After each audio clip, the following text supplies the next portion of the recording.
days, where do you turn for business advice?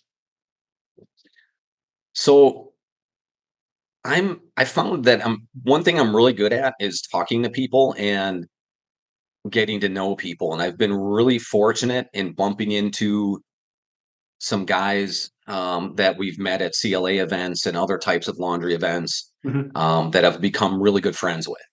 And Peter Mayerberry is one of those guys who owns a bunch of locations, and we text on the daily, and then we're in a Mhm. group text, and Yeah. Chris Schultz, who's part of Midwest Laundries out of Chicago, he's doing Free laundry day. at the family store, Fresh Laundry. They're doing the Laundry Cares event today. So Right. he's become a great friend. We text on the daily. So it's kind of, Mhm.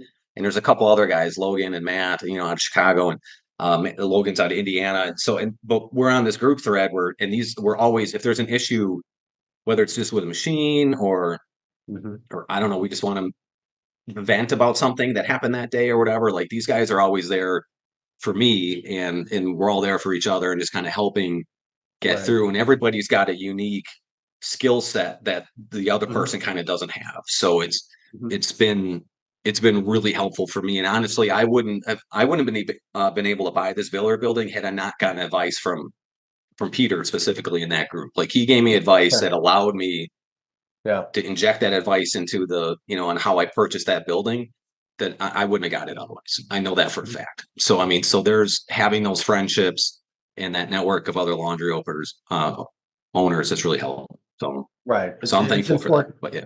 It's important to have that circle of maybe other operators who've done things that maybe you want to do or have made mistakes or things like that. Yeah. Absolutely. Absolutely.